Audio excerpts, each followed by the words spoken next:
If you're on thin ice, you may as well dance. That was the catch cry from Chris Fagan back when the Brisbane Lions were struggling, when they were zipping three, when there were 3 wins, 5 losses, and a draw.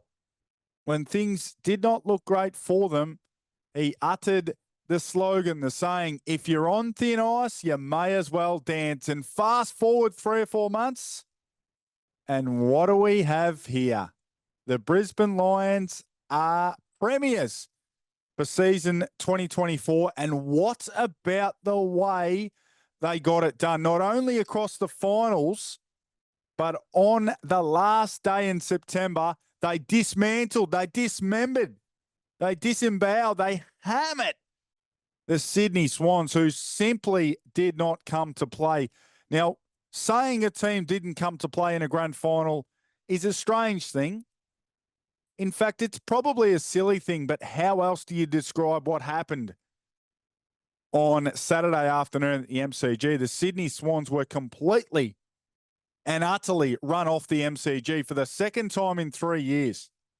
We'll get to them shortly, but we're going to get to the Brisbane Lions first and foremost because they are the champs after a sustained run at it. Under Chris Fagan, they are finally premiers. They're a team who have been there or thereabouts for a handful of years, but they finally get that crowning moment. They finally get the job done, and they finally get to hold aloft the Premiership Cup. My name is Josh Jenkins. Thanks for joining me on the field. This will be the last, I guess, recap of any games because the games are done. But I tell you what, we're not going anywhere because the AFL Trade Period is about to explode. I'm literally just home from a first shift with Damien Barrett and Brad Johnson on the late trade, 3 till 6 p.m. weekdays. You can hear it on the AFL app. And it's going to be busy. So I'll get to that later as well. And hopefully, when it comes to the Brisbane Lions, teams can learn a thing or two because what they have achieved across the past 5 or 6 years from a trading, from a drafting, and from a free agency point of view has to be seen and read and consumed to be believed. They have not missed a beat in all 3 phases of improving your list, whether it be the draft, getting guys like Wilmot and Lohman. We know Ashcroft was a bit of a free kick, but they've nailed their draft picks. They've nailed their free agency selections, and they've been able to lure and invite and add elite top-end talent via the trade period. So looking forward to the trade period. Staying with the Brisbane Lions and back to the thin ice, the Brisbane Lions, if you're going to have players dancing on thin ice with sharp skates, then you want Kai Lohman, you want Cal Archie, you want Charlie Cameron, you want Will Ashcroft, Darcy Wilmot, Cam Rayner. The list does go on and on and on. And make no mistake, the AFL is a copycat league. Teams wanted to copy what Mick Malthouse brought to the table with that front half press to use your forwards as your first line of defence. Teams then wanted to kick the ball like the Hawks, like Clarko's Hawks, who could zip the ball around the ground with their elite left footers. Teams wanted to replicate the cluster that Clarko had in place. It is a copycat league, and hopefully that's a good thing because the Brisbane Lions play the game the right way. They want to attack, they want to get downhill, and they want to play with flair and freedom and boldness and bravery, and they are the premiers. So let's hope the rest of the competition tries to instill some of what the Brisbane Lions bring to the table, because when they get going, and they got going for the past 3 months of the season, they're the best in the competition, and that is now proof. That is now proof because they've got that Premiership Cup to add to the trophy cabinet. They're 4th overall, of course, 3 in a row, 2001, 2002, 2003. And I was fortunate enough last week to spend a little bit of time with some of those Premiership stars. Of course, Nigel Lappin is a good friend, but I met and spoke to Jason Ackermanis last week, crossed paths with a few other guys. So even those guys having won 3 were all desperate for this team to add a 4th to the mix. So it's all happening. We've got the footy on the field in the rearview mirror, and we've got the trade period, the free agency period about to kick start. So the free agency period, for those who don't follow it super closely, the free agency window opens October 4 on Friday, October 4, and closes on October 11, whilst the actual trade period itself opens on October the 7th and closes during the prime time TV hours on October 16. So it's a couple of weeks of helter-skelter when it comes to improving your list and trying to get it done. But before we get on to the trading and the free agency, I want to go back to Grand Final day, because up those mighty Lions, I don't reckon, aside from having played in a Grand Final and participated in a Grand Final from a coaching perspective, I don't reckon I've wanted a team to win a Grand Final as much as I wanted Brisbane to win the Grand Final. For Chris Fagan, but for the players, for the way they go about it, and in the Chris Fagan era, these Lions have gone from cellar dwellers to champs. I mentioned their list management and their personnel decisions. David Noble deserves a lot of credit for that. They brought in stars from all across Australia, many of them having had no real connection to the footy club. They went and made Brisbane, they turned it from a cellar dweller to a destination club, and they continue to bring in players to this very day. I mentioned their picks have been A1, Wilmot, Lohman, Morris, Coleman. We know about Ashcroft. We know about Fletcher, the father-son selections. The game style and the overall maturing and maturity of the group has been immense. And I think the premiership could be among the best of all time. Certainly one of the best in modern history. Some people online wanted to challenge that notion with the Bulldogs when they won it from 8th. But any position outside the top 4 makes it incredible. So as I mentioned, 0-3 to start the season. Off-field dramas certainly circulating around the team on the back of whatever did or didn't happen overseas. They fell to 3 wins, 5 losses, and a draw. And in that period of time, lost Kadeen Coleman to an ACL, Lincoln McCarthy to an ACL, Darcy Gardner to an ACL, and Tom Doedee, as he was about to make his club debut, to an ACL. Will Ashcroft was still out, getting back from his own ACL injury. So they had so many things stacked against them. And I reckon it would have been not easy, but more likely for them to roll over and say, this is not our year. We've got injuries, we've got drama, we're not playing well, we're not winning at the Gabba. But they turned the corner at some point during the season, and I reckon it was on the back of their loss in Canberra on Anzac night against the Giants, where clearly they've come together, and some players have spoken about this publicly, where they came together and said, no, we can be better. We are playing okay, and they were telling us they were playing okay, but we're not winning. But we can turn it around. And I always felt they could win the premiership from basically any position within the 8 because of how far they would have come from and how much ferocity and venom and power they'd have given where they'd come from. And they all had their moments. Maligned players like Cam Rayner and Hipwood and Charlie Cameron, Dane Zorko even, Zach Bailey, they all had moments throughout September where they shone very, very brightly. And now they're wearing premiership medallions, and that's all that matters. Congrats to the Lions. I'm almost calling them my Lions. I'm very glad to see them win a premiership medal. They deserve it. They've been there. They've been so close. They've had opportunities, and they took this opportunity like you wouldn't believe. A 60-point win in a grand final on the back of a road prelim final comeback, a road semi-final comeback.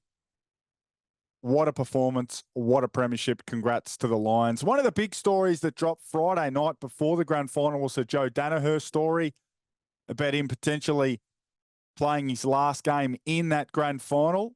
It's still bubbling away to this moment. I'm sitting down on a Monday night at 8:30, and we've still got no real answer from him one way or the other. Some of his family members have been saying, no, he's got a year to run on his contract. He's going to honour that. But almost everyone in the press seems to think he's done. So I'm not sure which way it goes. But whatever happens, I made a bit of not a passionate plea, but I had a few thoughts on the situation on Sunday on radio in Melbourne.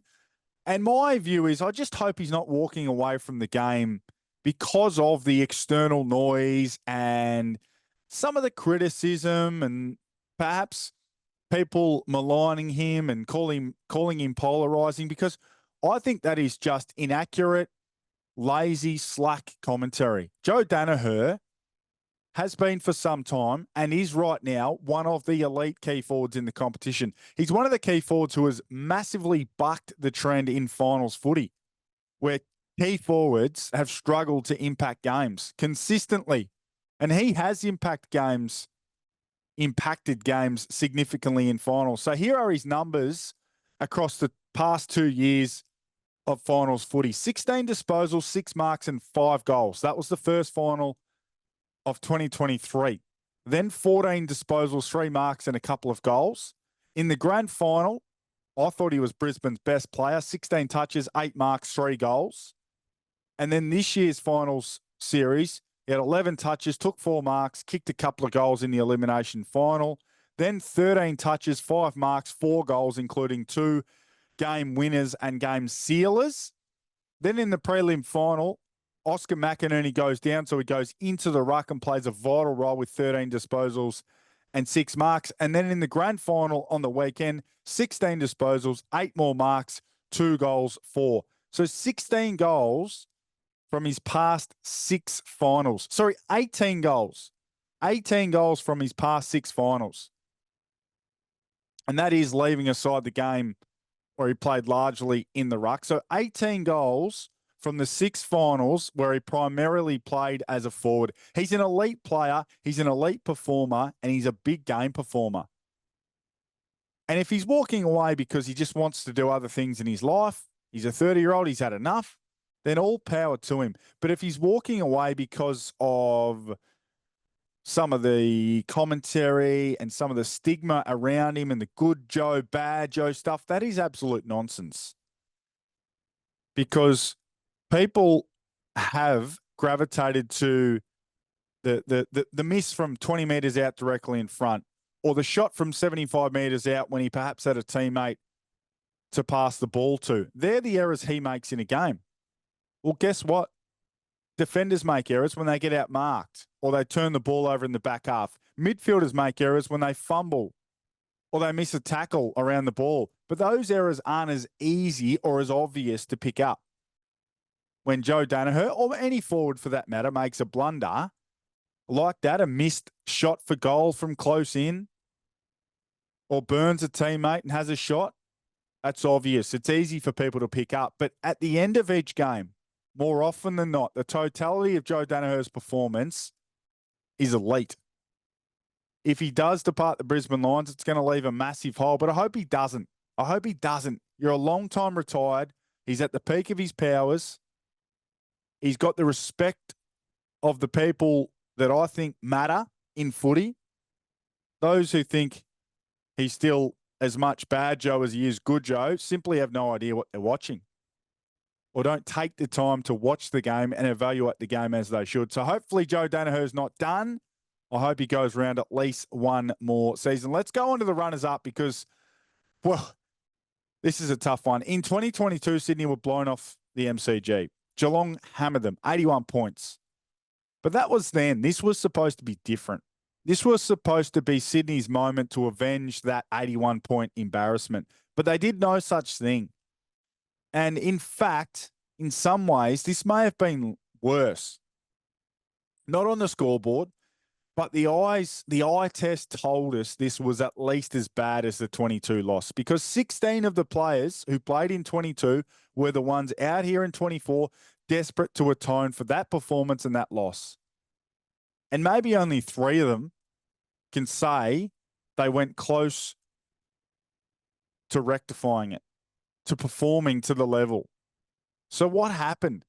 The world knows the numbers. The only people who seemingly didn't know the key numbers were the Sydney Footy Club. 100 marks. When Brisbane take more than 100 marks this season, they're 14 wins and 3 losses. Close enough to unbeatable.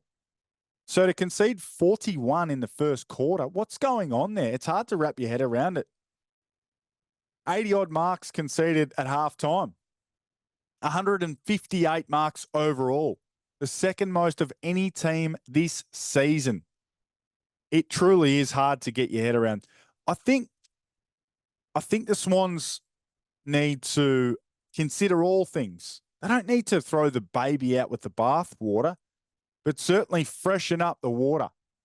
Certainly freshen up the water. They need to look for levels of improvement all over the place. They've got to give consideration to their structure ahead of the ball with their 3 talls. They need to give consideration to the mix of players they've got. Have they got too many skinny players, too many light-framed players versus the power of a team like Brisbane? They've got a lot of decisions to make, and the coaches need to and will, I'm sure, hold themselves accountable too, because when you plan for a game and you plan to take something away from the opposition and you do no such thing, yes, it falls on the players, but it falls on the coaches as well, because they're the ones preparing the players and arming the players with the information. You've got to wear that together. The other thing is the selection of Logan McDonald. In 2022, they played Sam Reid, who was not fit to play, was subbed out around halftime. 2024, Logan McDonald rolls the ankle in the prelim, does some level of training, proves to them, apparently, that he can play the game in the grand final, doesn't make it past halftime.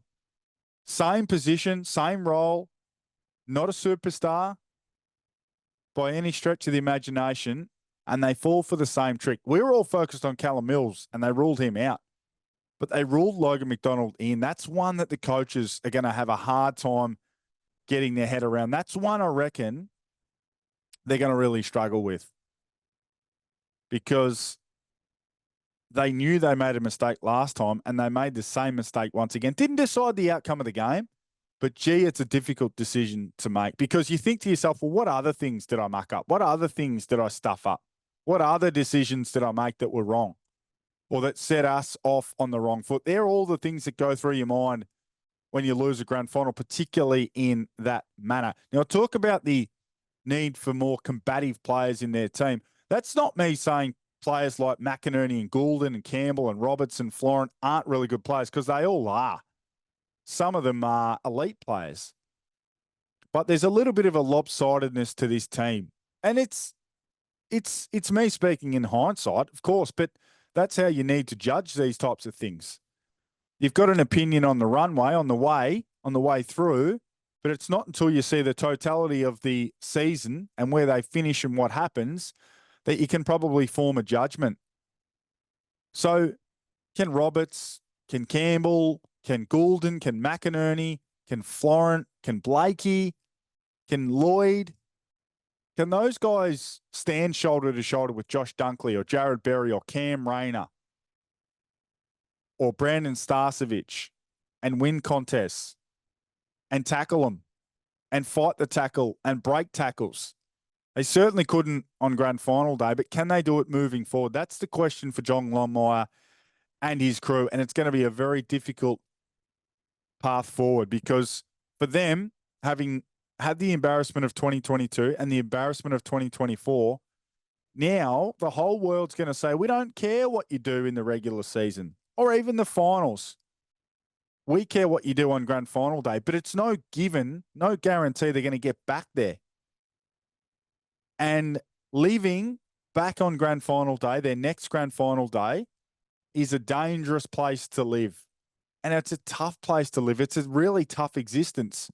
because you've got to honour the steps to get there. You've got to be able to enjoy winning in round 2 and round 6. You've got to find a way to enjoy winning on the road at Marvel Stadium in front of a small crowd in an ugly manner when you've kicked 7 goals, 12, but you've won the game. You've got to find a way to enjoy that and celebrate that and not think, well, yeah, that's great. We should do that because we're on our way to a grand final. And that's when we can enjoy playing footy. Because A, I don't think you'll get there living like that, but B, it's so tough on the individual with that type of attitude. So a lot to be worked through for the Sydney Swans. They're a fantastic footy club. I'm sure they'll be able to do it and bounce back. Now, let's get on to the trade period because people absolutely go sick for this stuff. And we've got big names in the mix. Bailey Smith, Dan Houston, Jack Martin, Jake Stringer, Shea Bolton, Liam Baker, Jack McRae, Jack Lukosius, Sam Frost, Tom Barras, Cozzy Pickett's name is in the mix. Ivan Soldo, no, you're not watching the 2023 version. He wants to be traded again. Luke Parker, Caleb Daniel, Clayton Oliver's name arose again today. Some big names on the trade table. Some will move, some will be stuck, some will have to go back to the club that they wanted to leave. But I'll tell you what, moving into 2025, this is a busy, busy time of the year because all 18 clubs will be of the opinion, and certainly their fans will be of the opinion they can get better and they can climb up the ladder. Here's a quick list for you. So my top 5 names to follow through trade period. At 5, Liam Baker. As always, he's going under the radar a little bit, but whichever West Australian team gets him, and it sounds like it'll be the Eagles, I think they're also getting a future captain. At 4, Tom Barras.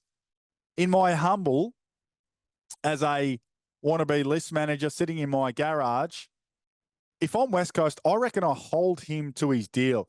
Unless the Hawks pay up deluxe, I'd hold Tom Barras to his deal. A local guy with family ties, a premiership player under contract. If you don't get what you want, keep him. At 3, Cozzy Pickett. This name keeps coming up. People in Perth think he's coming their way. People in Adelaide think he's coming their way. And if he leaves Melbourne, it is a hammer blow. At 2, Bailey Smith. It does seem a foregone conclusion. Will the Cats get him for a pinch? Will the Dogs get massive unders for him? If they do, it'll upset the entirety of the AFL community outside those who barrack or associated with the Cats. And number 1, Shea Bolton.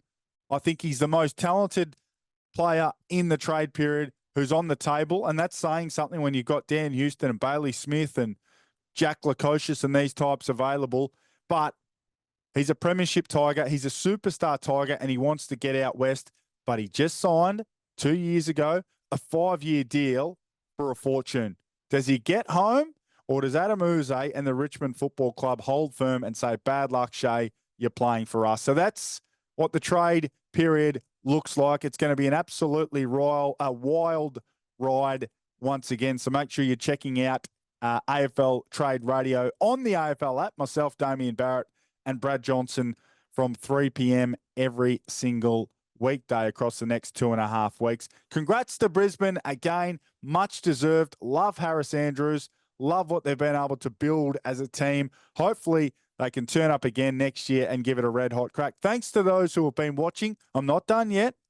A couple more trade updates along the way because you people love the AFL trade period. I loved what Brisbane were able to do. Congrats to them, and thanks to everyone for watching. I'll see you next week.